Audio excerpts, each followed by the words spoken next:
오늘은 우리가 깨닫게 된다고 하는 것이 얼마나 큰 축복인가에 대해서 말씀을 드리면서 은혜를 받고자 합니다.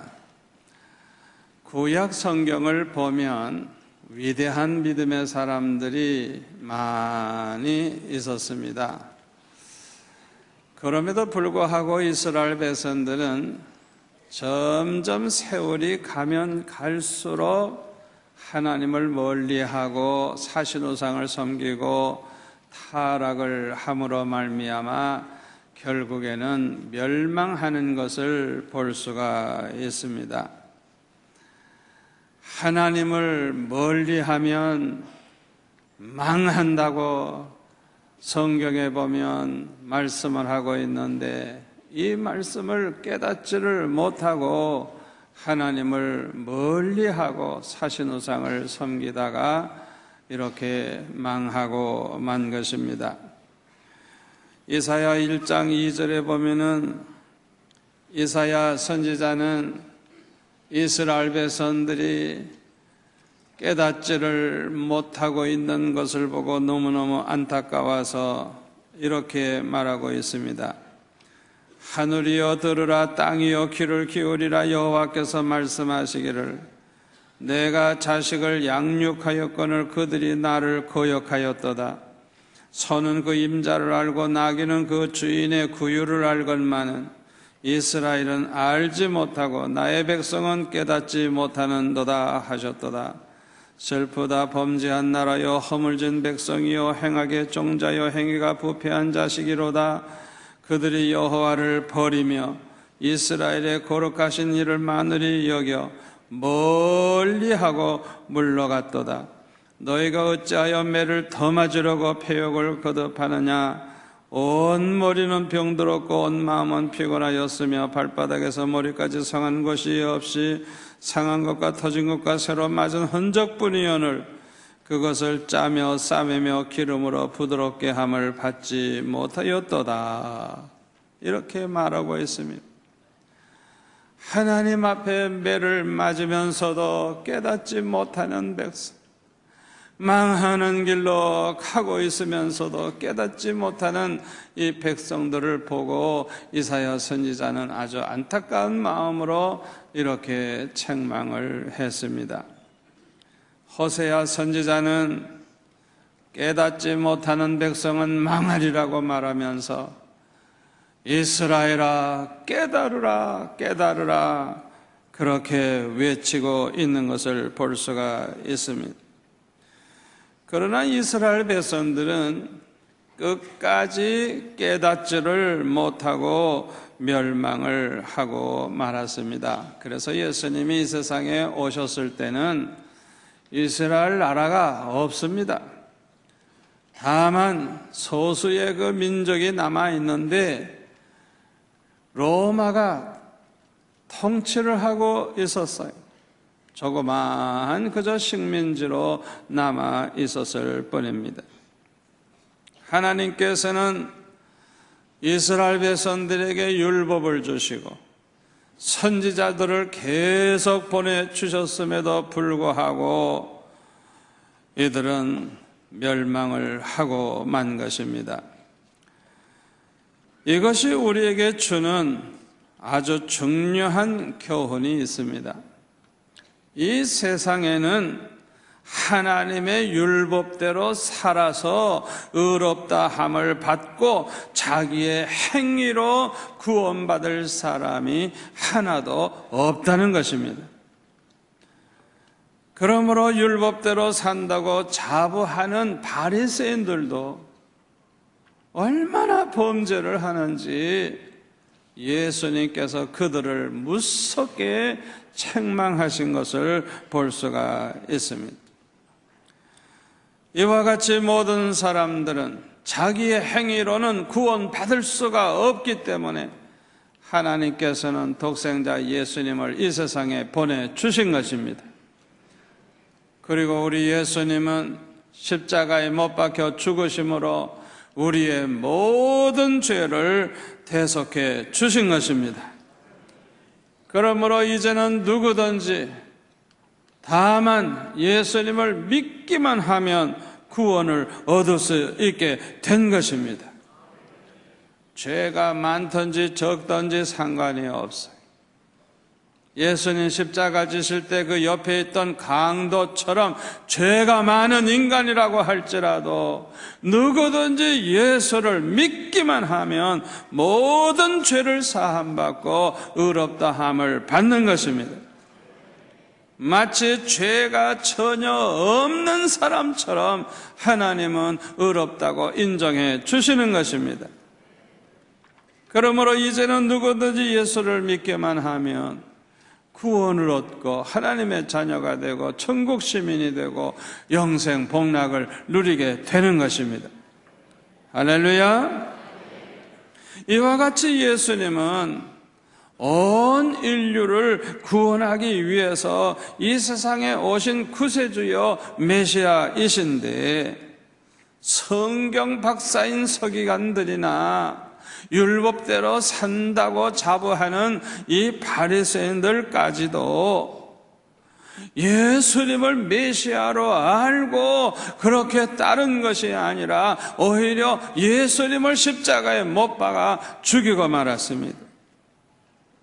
어떻게 이런 짓을 할 수가 있겠습니까? 그들은 예수님이 살아계신 하나님의 아들이시요 하나님이 보내주신 메시아라는 사실을 깨닫지 못했기 때문인 것입니다. 예수님께서 전하신 말씀이나 행하신 그 많은 표적들을 보면 예수님이 메시아라는 것을 충분히 알 수 있을 텐데 그들은 도무지 깨닫지를 못했던 것입니다. 요한복음 12장 37절 이하에 보면 그들이 예수님의 그 많은 표적을 보면서도 깨닫지 못하게 된 이유를 설명하고 있어요. 이렇게 많은 표적을 그들 앞에서 행하셨으나 그를 믿지 아니하니 이는 선지자 이사야의 말씀을 이루려 하심이라. 이르되 주여 우리에게서 들은 바를 누가 믿었으며 주의 팔이 누구에게 나타났나이까 하였더라. 그들이 능히 믿지 못한 것은 이 때문이니 곧 이사야가 다시 일렀으되 그들의 눈을 멀게 하시고 그들의 마음을 완고하게 하셨으니 이는 그들로 하여금 눈으로 보고 마음으로 깨닫고 돌이켜 내게 고침을 받지 못하게 하려 함이라 하였음이더라. 여호와께서 이르시되 가서 이 백성에게 이르기를 너희가 듣기는 들어도 깨닫지 못할 것이요 보기는 보아도 알지 못하리라 하여 이 백성의 마음을 둔하게 하며 그들의 귀가 막히고 그들의 눈이 감기게 하라. 염려하건대 그들이 눈으로 보고 귀로 듣고 마음으로 깨닫고 다시 돌아와 고침을 받을까 하노라. 이렇게 말씀을 하고 있는 것입니다. 특별히 여기 40절의 말씀은 이사야 6장 9절 10절의 말씀을 인용한 것인데요, 하나님의 이 말씀을 인용한 거예요. 알아듣기 쉽게 말씀을 드리면 하나님으로부터 버림받은 사람, 하나님이 멸망시키기로 작정한 그 사람들은 듣기는 들어도 깨닫지 못하도록 하나님이 그렇게 하신다는 거예요. 보기는 보아도 알지 못하게 하신다는 거예요. 그래서 멸망을 당하게 하시는 거예요. 마태복음 24장 39절에 보면 노아 홍수 때에 노아의 8 식구 외에 모든 세상 사람들은 홍수가 나서 그들을 다 멸하기까지 깨닫지 못했다 그랬어요. 끝까지 깨닫지 못하고 멸망당한 것입니다. 여러분, 이 깨닫는 것이 얼마나 큰 축복인지 모르는 것입니다. 하나님이 깨닫게 하지 아니하시면 아무도 깨달을 수가 없는 것입니다. 요한복음 3장 17절에 보면 하나님이 그 아들을 세상에 보내신 것은 세상을 심판하려 하심이 아니요 그로 말미암아 세상이 구원을 받게 하려 하심이라. 그를 믿는 자는 심판을 받지 아니하는 것이요 믿지 아니하는 자는 하나님의 독생자의 이름을 믿지 아니함으로 벌써 심판을 받은 것이니라 그랬어요. 여기에 보면 세상 사람들이 둘로 나누어진다는 걸 알 수가 있어요. 결국에는 예수를 믿는 사람과 믿지 않는 사람으로 나누어진다는 걸 우리가 알 수가 있어요. 그런데요, 믿는 사람은 심판을 받지 않게 되고 믿지 아니하는 사람은 심판을 받게 되는데, 여기 18절 끝에 보니까 예수님이 아주 중요한 말씀을 하셨어요. 믿지 아니함으로 벌써 심판을 받은 것이니라. 벌써 과거에 이미 심판을 받았대요. 이게 무슨 소리인 줄 알아요? 믿지 아니함으로 심판을 받는데요, 사실은 그 사람이 믿지 않게 되는 것 자체가 이미 심판받은 증거예요. 바로 그 말이에요. 예수 믿지 않는 사람은 믿지 않게 되는 것 자체가 저주요 심판인 것입니다. 마태복음 13장 19절에 보면 예수님은 이렇게 말씀하셨습니다.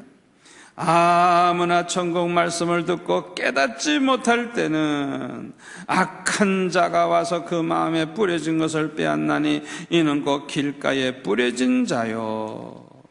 23절에 보니까 좋은 땅에 뿌려졌다는 것은 말씀을 듣고 깨닫는 자니 결실하여 어떤 것은 100배, 어떤 것은 60배, 어떤 것은 30배가 되느니라 그랬어요.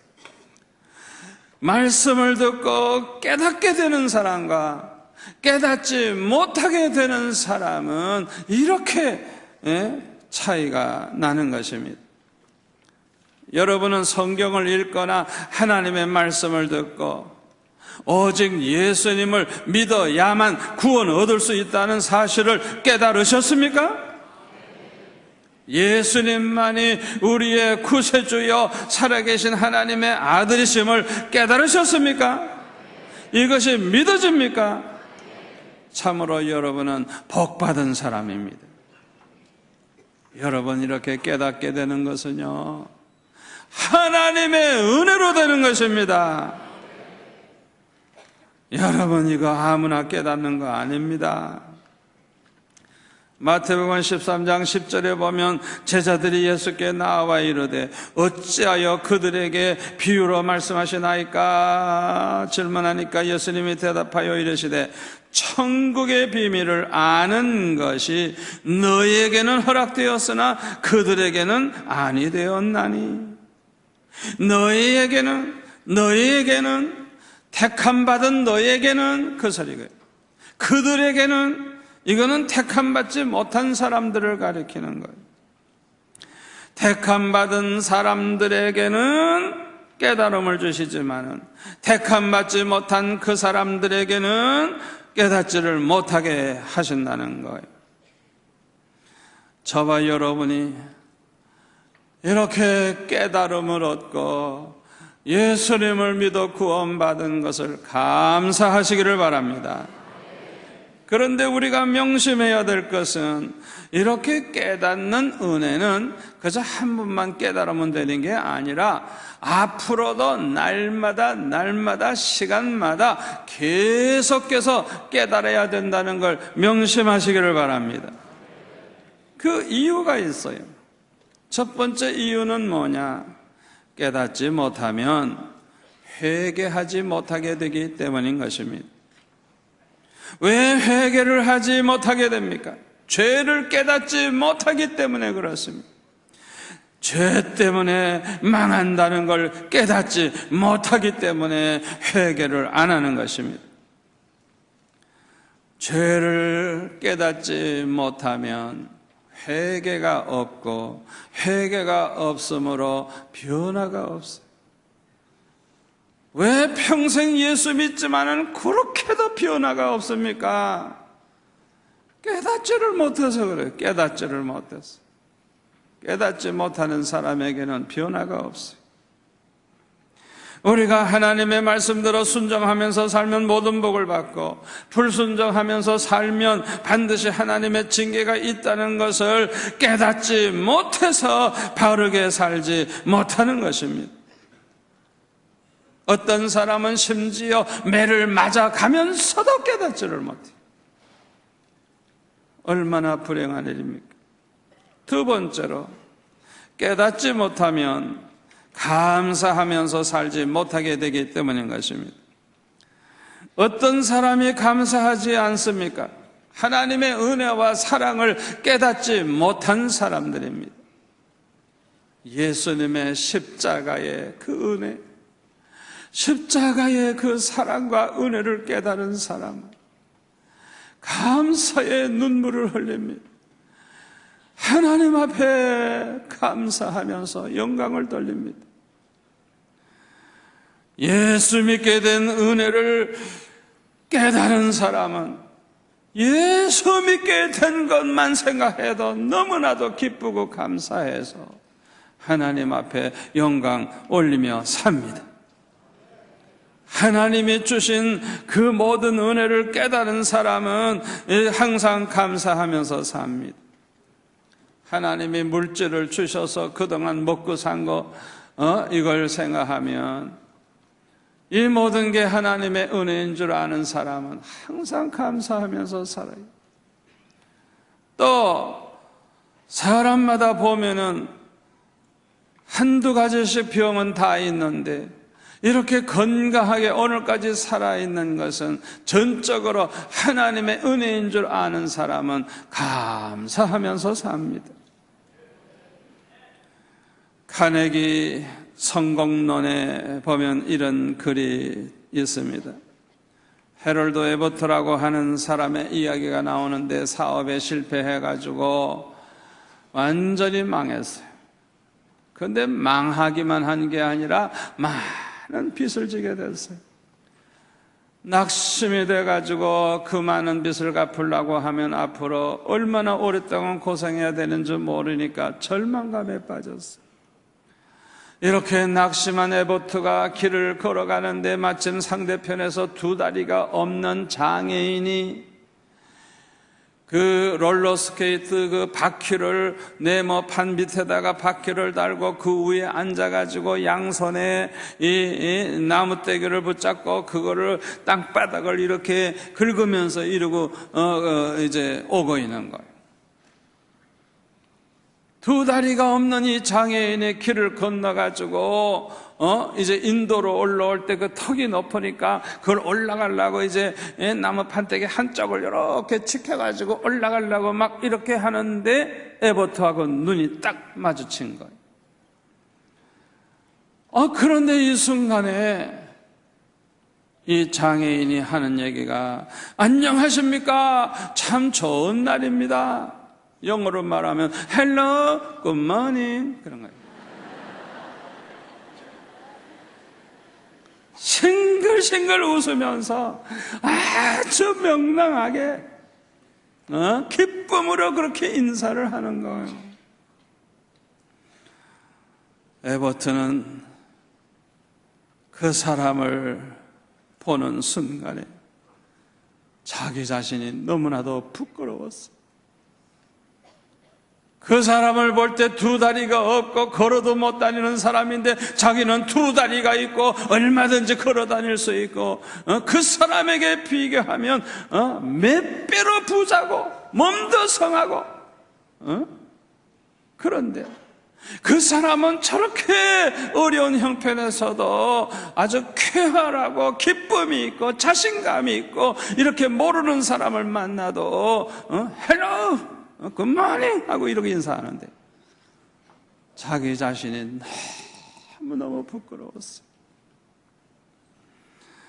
그래서 그는 인생을 새롭게 살기로 결심을 했어요. 그리고 그가 늘 면도하는 그 욕실에 있는 거울, 거기에다가 뭐라고 써붙였느냐 하면 나는 신발이 없음을 한탄했었는데 나는 거리에서 발이 없는 사람을 만났다. 이걸 써붙이고 아침마다 소리쳐서 그걸 읽고 그러면서 새 힘을 얻었다고 하는 것입니다. 왜 부모에게 효도하지 않게 됩니까? 부모의 은혜를 깨닫지 못했기 때문인 것입니다. 왜 사람 노릇을 못하게 됩니까? 깨닫지를 못했기 때문에 그래요. 한마디로 말해서 철이 안 난 인간이기 때문에 사람 노릇을 못하는 거예요. 욥기 32장 9절에 보면요, 어른이라고 지혜롭거나 노인이라고 해서 깨닫는 것이 아니라 그랬어요. 노인이 되었지만은 아직도 철이 안 난 어린아이 같은 짓을 하는 사람들이 없지 않아 있습니다. 노인이라고 해서 다 잘 깨닫는 거 아니에요. 깨닫는 것은 하나님의 은혜로 되는 것입니다. 깨닫지 못하는 사람은 하나님 앞에 감사할 줄도 모를 뿐만 아니라 하나님을 기쁘시게 해드리면서 살지 못하게 됩니다. 따라서 행복한 삶을 살지 못하게 되는 거예요. 세 번째로 깨닫지 못하면 우리의 사명이 무엇인지 모르게 되고 따라서 하나님 앞에 충성하지 못하게 되기 때문에 우리는 항상 깨달아야 되는 것입니다. 누가복음 12장에 보면 어리석은 부자의 이야기가 나옵니다. 한 부자가 있는데 밭에 소출이 풍성해가지고 곡식을 쌓아둘 곳이 없어요. 그래서 곡간을 헐고 더 크게 짓고 모든 곡식과 물건을 거기에다가 이제 쌓아두게 됐어요. 이거 평생 먹어도 남아. 이제는 땀 흘려 고생할 필요가 없다. 이제는 평안히 쉬고 먹고 마시고 즐기면서 살다가 가면 되겠다. 이제 그렇게 생각을 한 거예요. 그때 하나님께서 말씀하시기를 어리석은 자요, 어리석은 자요, 오늘 밤에 내 영혼을 도로 찾으리니 그러면 내 준비한 것이 누구의 것이 되겠느냐 하셨으니 자기를 위하여 재물을 쌓아두고 하나님께 대하여 부여하지 못한 자가 이와 같으니라. 예수님이 말씀을 하셨어요. 이 부자는 많은 재물을 열심히 쌓아놓기만 했습니다. 그리고 나서는 자기를 위해 먹고 마시고 즐기면서 살 생각만 했습니다. 그뿐만 아니라 21절에 보면 자기를 위해서 쌓아두기만 했지 하나님께 대해서는 부여치를 못했다고 아주 인색했다는 거예요. 하나님께는 아주 그냥 인색해가지고 11조 할 줄도 모르고 감사할 줄도 모르고 하나님을 위해서는 아주 인색했다는 거예요. 이 사람을 예수님은 어리석다고 말씀하셨어요. 이 부자가 어리석은 이유가 세 가지가 있습니다. 이 부자는 중요한 세 가지 사실을 깨닫지 못하고 있었기 때문에 예수님은 어리석다고 말씀하신 것입니다. 첫 번째는 재물이 많다고 해서 행복하게 되는 것이 아니라는 사실을 깨닫지 못했기 때문인 것입니다. 미국의 골프왕 가운데 할 서튼이라고 하는 사람이 있었습니다. 그는 25살 때 세계의 모든 골프왕들을 다 물리치고 25살 때 이 사람은 전 세계 최고의 골프왕으로 골프계를 석권을 했어요. 엄청난 돈을 벌었어요. 그래서 그는요, 그 많은 돈을 가지고 자기 하고 싶은 대로 다 했어요. 좀 좋은 차, 그냥 그것도 쌩쌩 달리는 좋은 차를 하나 샀으면 좋겠다. 그러면 행복하겠다 생각하고 포르쉐라고 하는 그런 차를 하나 샀어요. 그 다음에는 아주 자기가 생각하는 좋은 집을 하나 사서 그 집에서 살면 행복하겠다 생각하고 그런 집을 샀어요. 그 다음에는 비행기도 한 대 있으면 좋겠다 생각하고 비행기도 한 대 샀어요.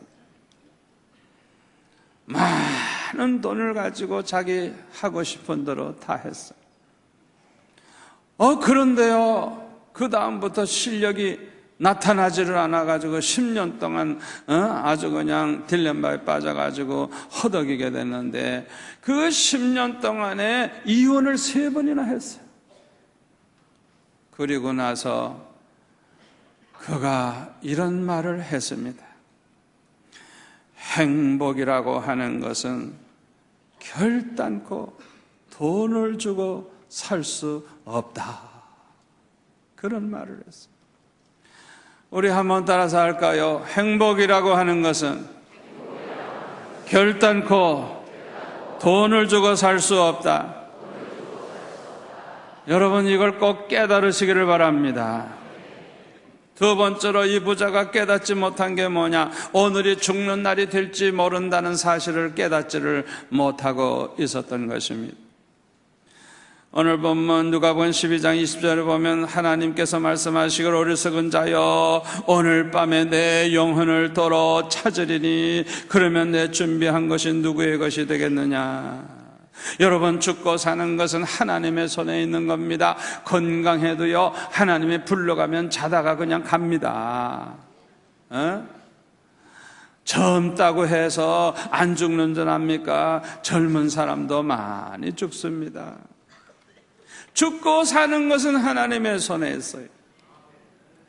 오늘이 우리의 마지막이 될지도 모릅니다. 이 사실을 항상 깨닫고 살아야 지혜로운 사람인 줄 믿습니다. 근데 이 어리석은 사람은 그걸 깨닫지 못하고 살았기 때문에 어리석다고 주님이 말씀하신 것입니다. 세 번째로는 많은 재물을 쌓아놓고 죽는 것이 얼마나 어리석은 일이라는 것을 깨닫지 못했기 때문인 것입니다. 우리가 얼마나 많은 재물을 모았느냐가 중요한 것이 아니라 얼마나 하나님 기뻐하시는 일에, 값 있는 일에, 귀한 일에 그걸 사용했느냐가 더 중요한 것입니다. 강철왕 앤드류 카네기는 사업가로서 돈을 많이 번 사람입니다. 어렸을 때는 고생을 했지만 그가 강철회사 회장이 된 다음에는 돈을 엄청나게 벌었어요. 그래서 아주 세계적인 거부가 돼가지고 얼마든지 부유하게 세상을 즐기며 살 수 있는데 이 사람이 갑자기 사업을 다 정리해버렸어요. 그 사업 안 해. 사업 안 해. 인생의 전반기는 돈을 버는데 보냈는데 어느 날 순간부터는 다 청산해버렸어요. 그 다음에 뭐 하는 줄 알아요? 자기 재산의 90%를 하나님의 일에, 사회사업에, 남을 돕는 일에 그걸 사용하며 그거를 바치며 그 일만 하다가 세상을 떠났어요. 이 카네기가 얼마나 많은 일을 했는지 모릅니다. 2,509개의 공공도서관을 지어바치고 카네기 공과대학을 세우고 카네기 교육진흥재단을 통해서 많은 일을 했고 각종 평화재단 건립을 했고 자기 재산의 90%를 남에게 다 나누어 줬다고 합니다. 이 카네기가 평소에 항상 이런 말을 했다고 합니다. 부자인 채로 죽는다는 것은 부끄러운 일이다. 부자인 채로 죽는다고 하는 것은 부끄러운 일이다. 왜 부끄러운 줄 압니까? 평생 재물을 쌓아놓고 그거 지키다가 죽었으니 얼마나 부끄러운 일이에요. 창고지기 노릇만 한 거, 쓰지도 못하고 죽은 거, 얼마나 부끄러운 일이에요. 하나님 앞에 섰을 때 얼마나 부끄러움을 당하겠습니까? 하나님이 주신 것 가지고 하나님 위해 살지 않고 쌓아놓고 지키기만 하다가 죽었어요. 얼마나 부끄러운 일입니까? 이 어리석은 부자처럼 자기가 오늘 죽을지도 모른다는 사실도 모르고 그 재산을 그렇게 남겨놓고 가면 부끄러운 일이라는 것도 모르는 사람을 가리켜서 시편 49편 20절에 보면 전기 하나 깨닫지 못하는 사람은 멸망하는 짐승 같도다 그랬어요. 깨닫는 것은 너무나도 중요합니다. 너무나도 큰 축복입니다. 그러므로 믿음이 있는 사람들은 깨닫게 해달라고 하나님 앞에 열심히 기도하고 부르짖었어요. 시편 119편에 보면은 34절에 나로 하여금 깨닫게 하여 주소서 내가 주의 법을 준행하며 전심으로 지키리이다. 169절 여호와여 나의 부르짖음이 주의 앞에 이르게 하시고 주의 말씀대로 나를 깨닫게 하소서. 깨닫게 하소서. 깨닫게 해달라고 기도하고 있어요. 그런데 깨닫게 되는 길이 두 가지입니다. 하나는 하나님의 말씀의 은혜를 받아서 깨닫게 되는 것입니다. 이게 제일 좋은 것입니다. 아멘. 우리가 말씀을 듣는 가운데 깨달음을 얻는 것은 이게 제일 좋은 것이고 축복입니다. 말씀을 통해서 깨닫는 길이 하나 있고 또 하나는 고난을 통해서 깨닫게 되는 길이 있어요. 예레미야 10장 18절에 보면 하나님께서 말씀하시기를 그들을 괴롭게 하여 깨닫게 하리라 말씀을 하셨어요. 하나님께서 선지자들을 통해서 말씀을 하셨지만은 듣지 아니하고 또 깨닫지 못하고 잘못 살면 하나님께서는 채찍을 들으세요. 왜냐하면 그들을 사랑하시기 때문에 징계를 하시는 것입니다. 하나님의 택한 백성이 깨닫지 못하고 바르게 못 살면 반드시 하나님의 징계가 있습니다. 그게 하나님의 택한 백성이라는 증거입니다. 징계가 없다고 하면 그 사람은 버림받은 사람이에요. 오늘날 많은 사람들은 엄청난 고난을 값으로 지불하고 나서야 깨닫게 되는 사람들이 많이 있어요.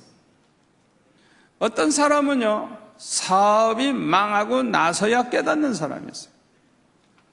우리 교회 장로님들은 IMF 때도 어려운데도 자진해서 그냥 집을 다 바치셔서 성전 짓겠다 그래서 제가 그러면 안 된다고 말렸어요. 우리 교회 장로님들 수준이 그 정도입니다. 그런데 제가 아는 다른 교회 장로님은 몇백억의 재산이 있는데요, 교회가 성전을 하나 지으려고 그러니까 이 장로님 평소에 11조도 제대로 안 하고 감사할 줄도 모르는 이 장로님 성전 크게 지면 헌금 많이 해야 되니까 그냥 돈이 제일 많은 장로님이 제일 크게 짓는 걸 반대하고 자꾸만 조그맣게 짓자 그러는 거예요. 자기가 하기 싫으면 가만히나 있지. 그래도 돈 많으니까 힘이 있잖아요. 발언권이 세잖아요. 하도 그 장로님이 고집을 부리는 바람에 그 교회는 것에 작게질 수밖에 없었어요. 몇백억의 재산이 있는데 한 10% 딱 떼면 얼마든지 크게 지어 바칠 수 있는데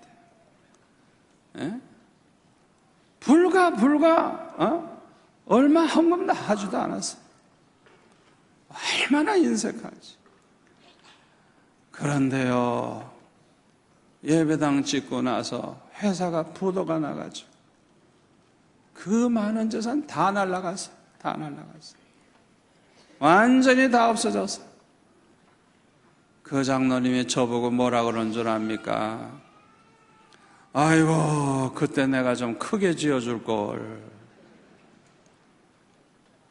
재산 다 없어진 다음에야 깨달은 것입니다. 여러분, 그 300억의 재산이 자기 돈입니까? 하나님의 돈이지. 어떻게 하나님의 돈 가지고 11조도 안 하고 성전 짓는데 그렇게 인색하게 굴고 그러다가 망하고 말았어요. 그리고 나서야 깨달으니 얼마나 늦었어요. 어떤 사람은 죽을 병에 걸린 다음에야 깨닫고 후회하는 사람들이 있어요. 이렇게 고난을 통해서라도 깨닫게 되는 것은 축복이기 때문에 시편 기자는 시편 119편 71절에 보면 고난당한 것이 내게 유익이라 이로 말미암아 내가 주의 율례들을 배우게 되었나이다, 이렇게 고백을 하고 있습니다. 여러분, 오늘 설교를 듣는 가운데 많은 걸 깨달으신 줄 믿습니다. 여러분이 깨닫는 것 축복입니다. 말씀 듣다가 깨닫는 것 축복입니다. 매 맞고 깨닫는 것보다 말씀 듣다가 깨닫는 것, 이거 축복입니다. 깨닫기만 하면 살 길은 열립니다. 깨닫기만 하면 일어납니다. 변화가 됩니다. 새 역사가 일어납니다. 오늘 주신 말씀이 평생의 축복이 될 줄로 믿습니다. 기도하겠습니다. 아버지 하나님, 감사합니다. 오늘 주신 말씀이 두고두고 우리에게 기억나게 하시고 복이 되게 하여 주옵소서. 예수님의 이름으로 기도합나이다. 아멘.